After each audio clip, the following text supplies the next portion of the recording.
अस्सलाम वालेकुम जी, कैसी हैं आप? आपके बारे में हम बाद में बात करेंगे, बट बात करेंगे और बताएंगे कि आपकी इंस्पिरेशनल स्टोरी कितनी ज़बरदस्त है, तो हम will talk about that and then of course Sidra Asghar. अस्सलाम वालेकुम, कैसी हैं आप? सबसे पहले तो thank you so very much, इन्होंने मुझे आके एक स्टोरी सुनाई है। थैंक यू, बहुत बहुत शुक्रिया। And there are many other stories. फिर कभी बहुत शुक्रिया, बहुत शुक्रिया। मैं इनका बड़ा भाई हूँ जी। That's what it is. इतना जान लीजिए, मैं सिद्रा का बड़ा भाई हूँ। That's how it is. Siblings jealousy जो है ना वो पूरी थी। अच्छा, पूरी थी? हाँ, वो पूरी थी। You didn't like me because you know.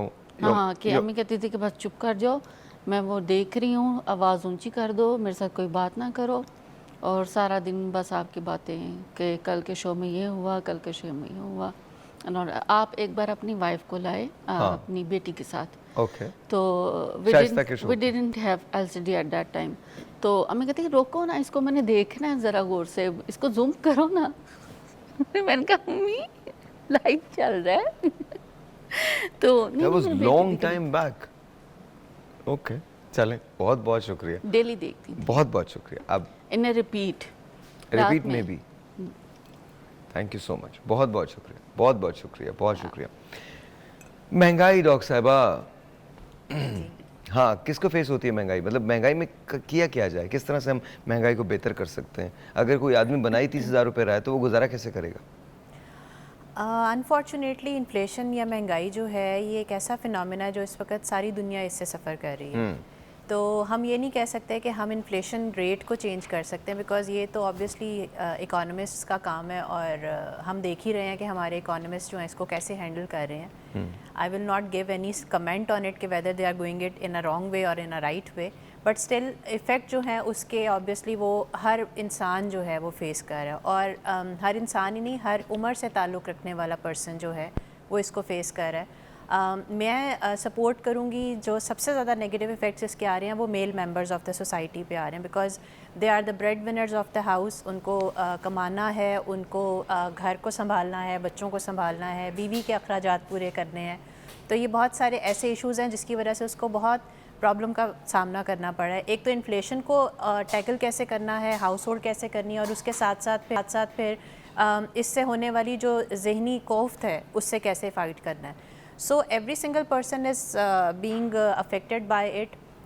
मैं चूँकि एजुकेशन सेक्टर से ताल्लुक़ रखती हूँ, तो मैं जो डायरेक्ट एक्सपोजर इसका देख रही हूँ या इफ़ेक्ट देख रही हूँ वो स्टूडेंट्स पे देख रही हूँ, बिकॉज स्टूडेंट्स जो हैं वो अपनी एजुकेशन को परसू करने के प्रेशर से ही गुजर रहे हैं ऑटोमेटिकली, और उसके साथ साथ इन्फ्लेशन जो है उसने उनके ऊपर क्या आपको लगता है हम कॉम्प्रोमाइज़ कर लेते हैं? जैसे कि हम डिसाइड कर लेते हैं कि नहीं, हमने 30,000 रुपये ही बनाने हैं, हम 35,000 रुपये ही बनाएंगे, हम डिसाइड कर लेते हैं कि हमने ऐसे ही रहना है।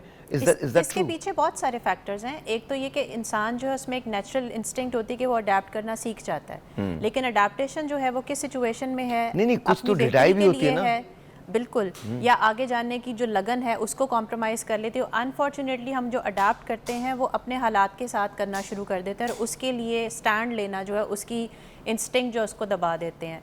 लेकिन अभी जो आपने शेयर किया सर ने अपनी शाहिद साहब ने अपनी सक्सेस स्टोरी, उससे मुझे तो बहुत ज़्यादा जिसको कहते हैं एक एम्पावरमेंट महसूस हो रही है। अच्छा, मैं एक ओपन ऑफर दे रहा हूँ, आप लोग कॉल कीजिए, मैं 10 लोगों को 1,000 रुपए से कारोबार शुरू करवा रहा हूँ, 10 लोगों को।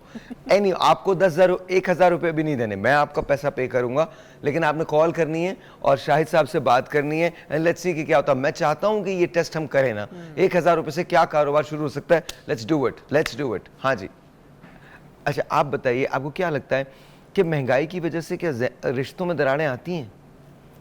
साहिर भाई, सबसे पहले तो मैं यहाँ पर ये कहना चाहूँगी कि महंगाई ना कुछ हमने खुद से भी बनाई हुई है। मैं इसको नाम दूँगी ज़हनी महंगाई।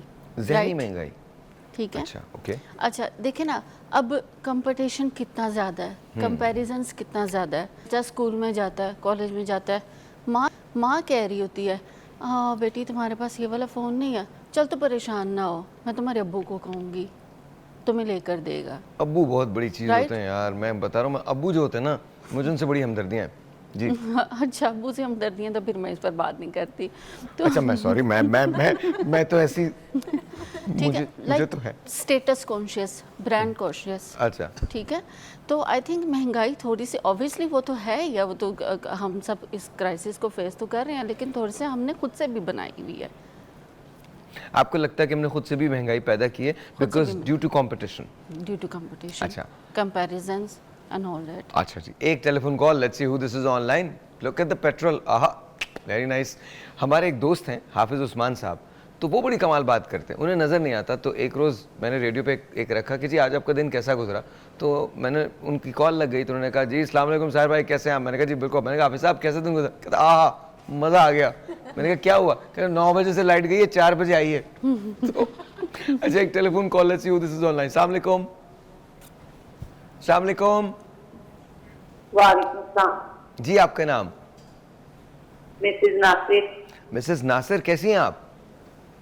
जी ठीक। अच्छा मिसेस नासिर, ये बताइए महंगाई ने आपको परेशान किया है? जी बहुत। कितना परेशान है आप, सच्ची बताइए महंगाई से। जी इतना परेशान कि दिल करता खुदकुशी कर लूं। नहीं नहीं, क्यों खुदकुशी कर लें? फिर अगर मैंने अक्सर ऐसे लोग ना जो चले गए उनसे मैंने बात की तो वो कहते हैं यार गलती हो गई। नहीं, ऐसा नहीं सोचना चाहिए आपको बिल्कुल। अच्छा ये बताइए आप कोई कार में बिल आया था, आई नो, तो मुझे घर की चीजें बेच के हमने बिल जमा करवाया। I know, I am so sorry, I am so sorry. मुझे ये बताइए कि आप कारोबार शुरू करना चाहती हैं, काम करना चाहती हैं कुछ घर पे बैठ के? जी पक्की बात है? जी मिसेस नासिर, आपके 1000 रुपए इनिशियल इन्वेस्टमेंट जो है वो मैं कर रहा हूं, ठीक है? आप शाहिद भाई, ये आपकी जिम्मेदारी है। मिसेस नासिर, अब आपको हम शाहिद भाई का नंबर देंगे, आप अपना नंबर उधर छोड़ दें और अब आप कारोबार करेंगी। चले ठीक है। हमने किसी से कंप्लेन नहीं करना, किसी से नहीं मांगना, हमने एक अशकोल तोड़ना है, किसी से कंप्लेन नहीं करना हमने। हाँ जी जी सर। साहिर भाई, ये महंगाई जो है ये आपने की है, आप ख़त्म कर सकते हैं। सर मैं कोशिश तो कर सकता हूँ सर, महंगाई ख़त्म हो ना हो लेकिन मैं कोशिश कर सकता हूँ तो कि करना है ना। हम जो कर सकते हैं ना वो ये है कि अपनी आमदनी को बढ़ाएं, बस वही ना। पैसा ज़्यादा कमाएं और जो डिजिटल तरीके हैं जो कि फ्यूचर हैं ट्रू उसका इस्तेमाल ज़्यादा से ज़्यादा अपनी ज़िंदगी अच्छा, अब हमें सीखना पड़ेगा, हमें अपने शेल से बाहर आना पड़ेगा, हमें नई चीज़ों को अडेप्ट करना पड़ेगा। हम कब तक लकीर के फ़कीर बने रहेंगे और वही करते रहेंगे जो हम बरसों से करते आए, तो हमें करना पड़ेगा। अच्छा जी, ये जो आयशा इलियास साहब आपके साथ बैठी है ना, इनकी स्टोरी बहुत कमाल है, बहुत कमाल। सुनना चाहूँगा। हाउ ओल्ड आर यू बेटा? 23 years old. सॉरी, हाँ तो खैर 23 भी मैं कह लूँगा, मैं बेटे कह लेता हूँ, कोई मसला नहीं है। बट 23 मुझे लगा आप 16-17 साल की, बट 23 ईयर्स ओल्ड। जी। Okay, very nice. अब आयशा एक इंटरनेशनल फूड चेन है, उसमें एक राइडर का काम करती हैं, मोटर बाइक चलाती हैं। पहले आपको हम इनका पैकेज दिखाते हैं, फिर उसके बाद बात करते हैं। Watch this. मेरी कहानी क्या है ये शायद मैं भी नहीं जानती, लेकिन मैं एक ऐसे माशरे का हिस्सा हूँ जहाँ अगर मैं सुबह बाहर निकलूं तो बहुत सी निगाहें मेरा ताक़ुब करती हैं। कुछ निगाहों में सताइश होती है तो कुछ में बहुत सारे सवाल इसलिए कि मैंने बहुत सारे नॉर्म्स को बीट किया है। मैं जब अपनी बाइक पे फूड डिलीवरी करती हूँ तो कुछ लोग मुझसे बहुत मुतासिर होते हैं, कुछ लोग सवाल करते हैं, लेकिन मैं खामोशी से चुपचाप सिर्फ एक सवाल अपने आप से करती हूँ, ऐसा कब तक होगा, कब तक रहेगा, कब तक बहनों को, बेटियों को, माओ को हर चीज एक्सप्लेन करनी पड़ेगी? जो राइट्स तुम्हारे हैं बिल्कुल वही राइट्स मेरे भी हैं। मेरी कहानी इंस्पिरेशन है या नहीं, इसका फैसला आप खुद कर लीजिए। मेरे लिए ये बहुत नॉर्मल है। मैं जो जिंदगी गुजारती हूँ उसमें अगर मैं सुबह सवेरे उठ के ये ना करूँ तो शायद मैं कुछ भी ना कर पाऊँ। आगे क्या होगा ये नहीं पता, लेकिन मैंने सफर शुरू किया है। अगर आप कुछ नहीं कर सकते तो इस सफर की कहानी को सुन लें, शायद आपकी वो निगाहें।